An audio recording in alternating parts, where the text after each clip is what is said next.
García Soto, Loret, los montajes, el maestro Jaime Hernández, fundador y conductor de su espacio en YouTube, No Apto para Cínicos, y también carnal, brother de Sin Censura.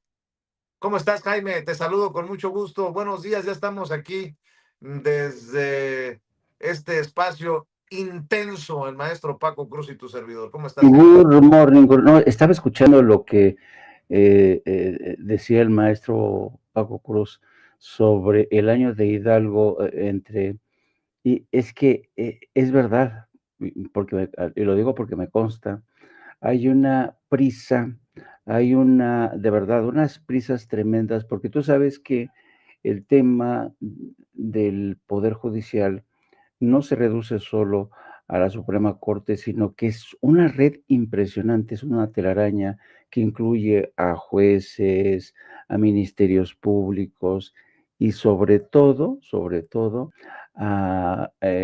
¿cómo se llaman estos que tienes que ir ante ellos para que te dan, a dar fe de que esa propiedad es tuya? ¿Cómo se? Notarios. Eso, los notarios. Entre esta vasta red de notarios hay una prisa por apurar temas, por ejemplo, sobre todo en estos momentos hay una gran prisa, una enorme prisa por acelerar sobre todo temas de sucesión, donde hay enormes, pero no te imaginas la cantidad de enormes fortunas. Están acelerando todos estos procesos para que una vez que llegue la nueva corte, evitar el pago de impuestos de muchas sucesiones. ¿eh? Es impresionante lo que están haciendo ahorita, trabajando a marchas forzadas. Eso por un lado. Por otro lado, de Loret de Mola, ¿qué se puede decir? Siempre argumento de que, ay, no me di cuenta, Es no una me di cuenta. mamada, ¿no? O sea, no me di cuenta que no era Yemen, que era Sinaloa. Lo pasé por Sinaloa. A ver, cabrón. No, es un sinvergüenza, francamente. Pero, ¿sabes cuál lo extraño? Lo que a veces a mí me intriga, que hay gente que todavía sigue creyendo en las patrañas de Loret de Mola, en su impostura. Hay gente que le sigue dando crédito, lo que es más, tiene fans. Mira, recuerda esto, esta escena es increíble. Te he contado, no sé, muchas veces cómo aquella vez en el 2001 ya estaba terminando la guerra. De hecho, en esta fase, en esta imagen que ven ustedes, el ejército de Estados Unidos ya literalmente lo único que hacía era bombardear casi 24 horas las colinas de esta montaña que se conoce como Tora Bora, porque se suponía que dentro de las cavernas que había dentro de Tora Bora estaba oculto Osama Bin Laden, pero a estas alturas Osama Bin Laden ya se había escapado por la frontera rumbo a Pakistán. Y muchos periodistas habíamos montado guardia durante semanas con la esperanza de llevar la exclusiva, ¿no? Nosotros fuimos de los primeros en llegar, habíamos estado en Kabul y metimos reversa cuando nos enteramos de que Osama Bin Laden estaba oculto ahí. Metimos reversa desde Kabul, nos dirigimos hacia Tora Bora. Nos habíamos enterado de que el médico personal de Osama Bin Laden tú sabes que Osama Bin Laden tenía un problema serio de este, ay, cuando te hacen diálisis, De los riñones. eso, de los riñones, tenía un problema cero de los riñones. Entonces, nos enteramos por uno de nuestros amigos afganos que el médico había estado en Jalalabad y de Jalalabad iba a Tora Bora a tratarlo.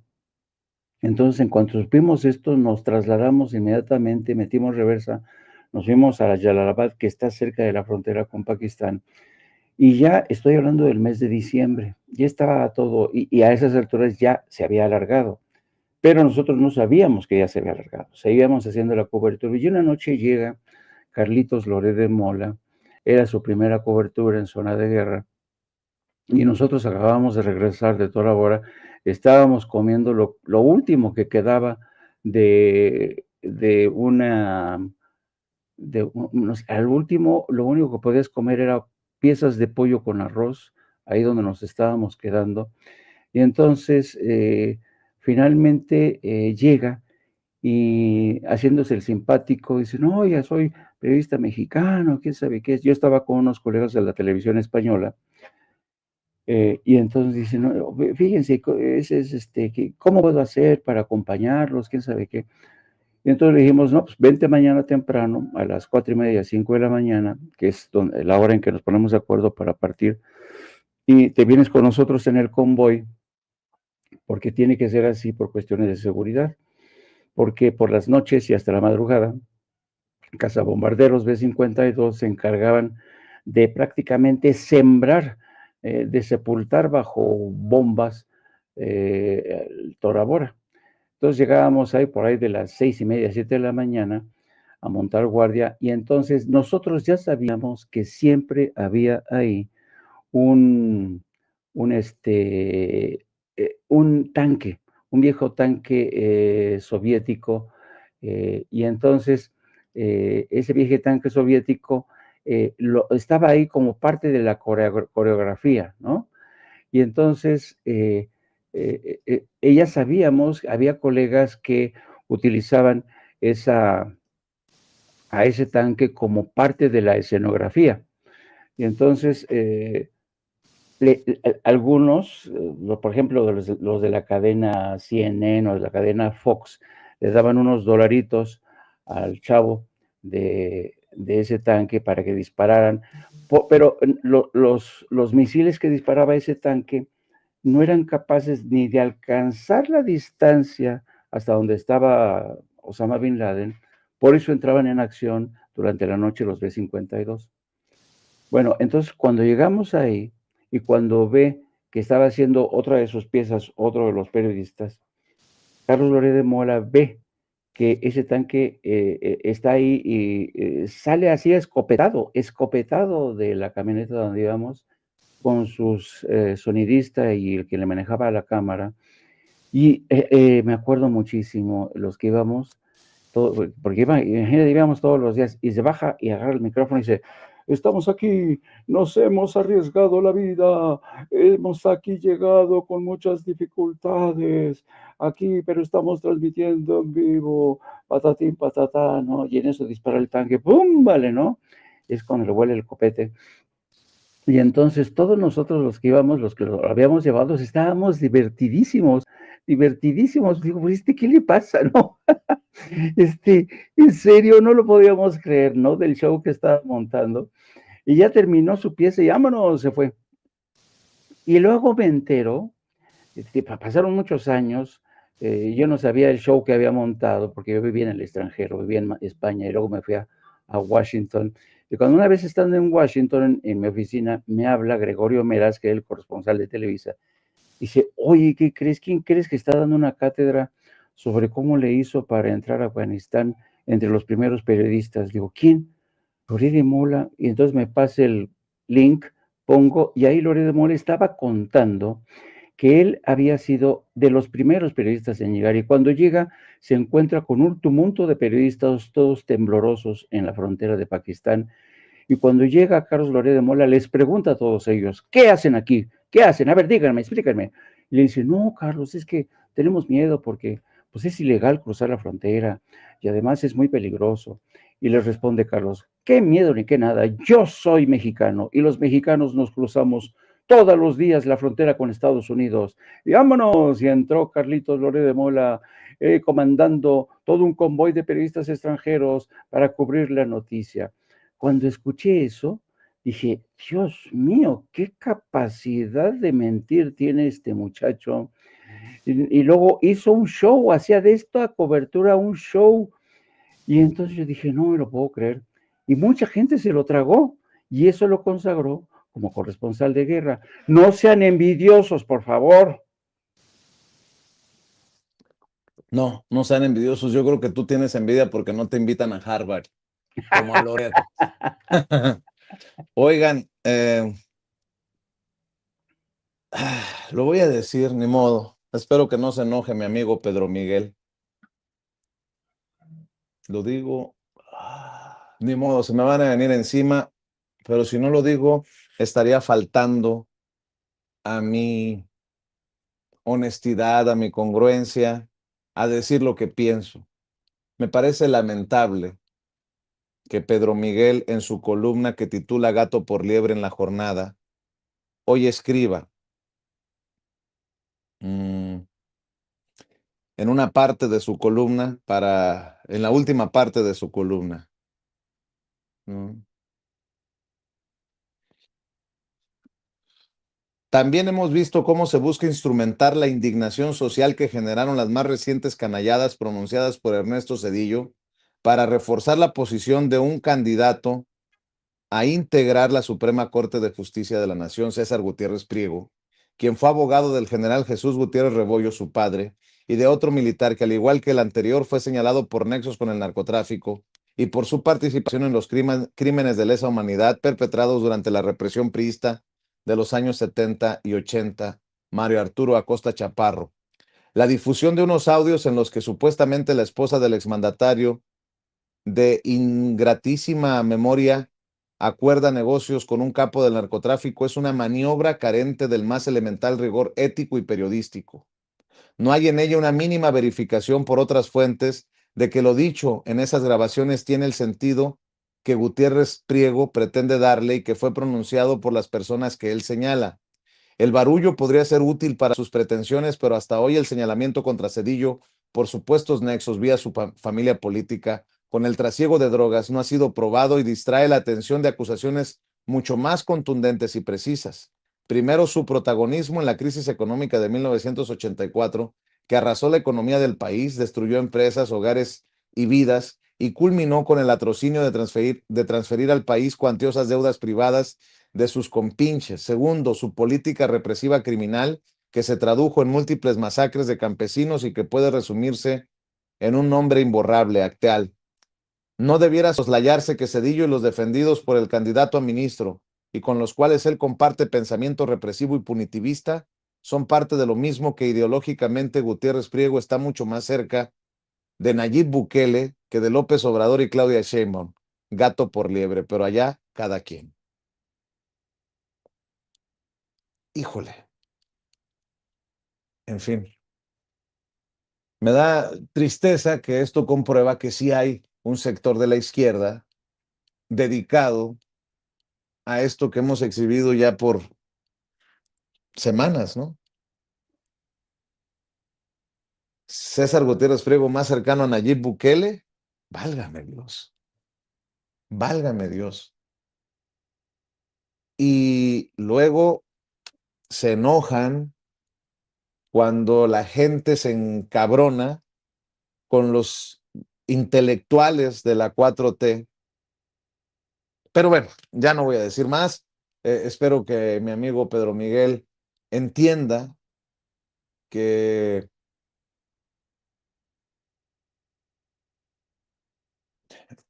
cuando escribe escribe, lo que dice, la difusión de unos audios en los que supuestamente la esposa del exmandatario de ingratísima memoria acuerda negocios con un capo del narcotráfico es una maniobra carente del más elemental rigor ético y periodístico. No hay en ella una mínima verificación por otras fuentes de que lo dicho en esas grabaciones tiene el sentido que Gutiérrez Priego pretende darle y que fue pronunciado por las personas que él señala. Yo le pregunto a Pedro Miguel, ¿ya hiciste la chambita para poder declarar eso? ¿Ya verificaste que se trata de una maniobra carente de ética? Yo te recuerdo, Pedro, que hay investigaciones como las de Paco Cruz que hablan precisamente de esto, de los audios, de las pruebas de una Nilda Patricia Velasco ligada al narcotráfico. Y no es por generar más controversia con gente a la que admiro como Pedro Miguel. Pero carajo, Pedro, llegar a defender a Nilda Patricia y a Zedillo porque traen atravesado en el hígado a César Gutiérrez Priego, porque tal vez tiene más tracción César que su candidato favorito? ¿O de qué se trata esto? ¿No es carente de ética y de responsabilidad advertir una estrategia? No sé. No sé, la verdad me siento muy sacado de onda. Tú sabes, Pedro, que siempre he reconocido tus intentos de profesionalizar el mundo youtubero, pero eso no significa que ustedes sean dueños de la verdad absoluta. ¿Qué cosas me acabo de enterar ahorita? Y si no lo menciono, pues no sé. Le faltaría a usted.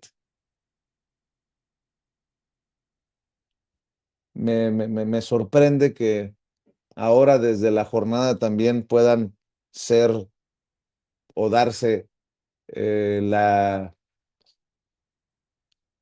figura de peritos para decir que lo que se muestra no es lo que dicen que se muestra. Pero bueno, ¿quién soy yo, hombre? Yo solamente soy un pinche youtubero que no se queda callado. Mi querido Paco, para cerrar antes de irnos a la mañanera del pueblo, perdón por esto que digo, perdón por a lo mejor cortar la vibra, la buena onda que traíamos, pero bueno, tenía que señalarlo. Mi querido Paco, ¿con qué cierras? Con eso, justamente, Vicente, mira, yo conocía la existencia de esas cintas.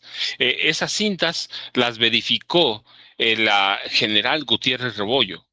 Las verificó, tenían peritos, todo. Y yo lo que documenté en Colima es que Fernando Velasco Márquez, Fernando y Francisco Velasco Núñez, controlaban desde la presidencia el cártel de Colima y que ellos eran parte del cártel de Colima. Sí que es tratar de limpiar el nombre de Nilda Patricia Velasco. Esto yo conocí a César, tú sabes, aquí, pero antes yo ya había publicado Las Damas del Poder y en Las Damas del Poder hablo justamente de eso. Y eso también es tratar de minimizar el trabajo que sobre ella ha hecho y la familia presidencial sedillista, Nancy Flores, que es una mujer muy seria y que nos lleva y que llegamos por diferentes caminos a lo mismo. La familia de política de Ernesto Zedillo de Ponce de León controlaba el cártel de Colima. Y esas cintas lo sabíamos que existían, pero yo nunca se las pedí a César porque pues porque él hace su trabajo, Nancy hace su trabajo, llevamos por distintas partes y lo que debían hacer, que es una pena, pues exigir que haya, por ejemplo, una revisión de un perito. Y yo les digo, esas cintas las había revisado el general Gutiérrez Rebollo, al margen de que no es una plática del general, es una plática sobre un trabajo que había hecho el general. Y este trabajo lo tenía la Secretaría de la Defensa Nacional, Vicente. Entonces, los vínculos con el narcotráfico existieron, bueno, ahora ya no, porque cuando salieron, desapareció el cártel de Colima, pero lo platicaremos más adelante. Yo ya sabes, @Paco Cruz Jiménez en X, antes Twitter, Francisco Cruz Jiménez en Facebook, Jaime, para que se pueda despedir Jaime Claro. desde No Apto para Cínicos. Claro que sí. Recuerden, las damas del poder, hoy más que nunca, las damas del poder como contexto. Yo creo que le haría bien también al maestro Pedro Miguel leer el apartado de Nilda Patricia Velasco en Las Damas del Poder y las investigaciones publicadas por la revista Contralínea, a lo mejor no para desestimar lo publicado ayer, sino para preguntar si lo publicado ayer de alguna manera confirma las investigaciones de periodistas como Paco Cruz y los amigos de Contralínea, que sería muy diferente a escribir lo que le acabo de leer, que de muchas maneras me genera bronca, ¿no? Me genera bronca decir que es una maniobra para conocer estos audios carente del más elemental rigor ético y periodístico, que no hay en ella una mínima verificación por otras fuentes de que lo dicho en esas grabaciones tiene el sentido que Gutiérrez Priego pretende darle y que fue pronunciado por las personas que él señala. Híjole. Mi querido Jaime Hernández, ¿con qué cierras tú? Pues con lo mismo, es lamentable, francamente, que cuando escribes por consigna, cuando escribes por consigna, pierdes toda autoridad moral y pierdes credibilidad. Y yo creo que esto confirma que sí que hay una consigna. No sé si ustedes se percataron ayer, el Canal 11, los noticieros del Canal 11 no mencionaron en absoluto el tema de estas grabaciones, que por el otro lado, como bien asegura el maestro Paco Cruz, pueden compulsarse, pueden contrastarse con la obra de otros periodistas, pero fundamentalmente con la obra del maestro Paco Cruz. Y a mí se me hace increíble que esto lo haga Pedro Miguel. La jornada y mucha gente que opera desde el Canal 11 y otros no han querido darle el beneficio de la duda a César Gutiérrez, escudándose en unas cintas cuando hay todo un trabajo.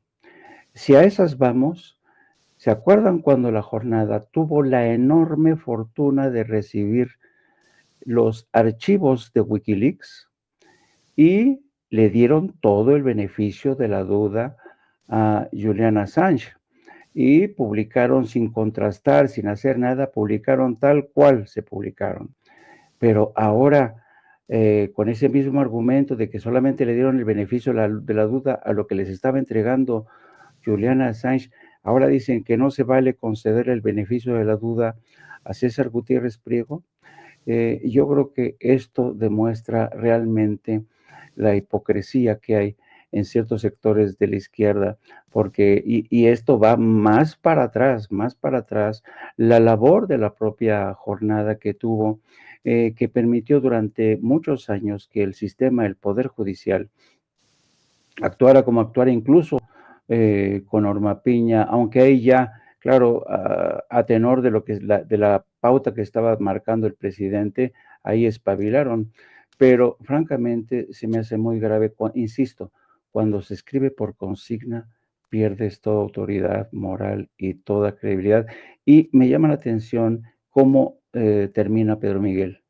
Pero allá cada quien un poco tratando de zafarse, un poco tratarse de curarse en salud. Y decir, bueno, si sale finalmente, allá ustedes, fue su responsabilidad. Y equipararlo a Nayib Bukele, para mí, es muy grave. Una exageración. Lo siento, la verdad. A las 2 de la tarde, 14 horas, tiempo de la Ciudad de México, no apto para cínicos, con el maestro Jaime Hernández. Recuerde que también puede encontrarlo en redes sociales como Jaime Journo, Jaime Yourno, en lo que antes era Twitter, hoy X, y ya estamos a unos segundos que llegue la presidenta de la República, Claudia Sheinbaum Pardo, a la mañanera. Vamos a la transmisión. Gracias, compañeros.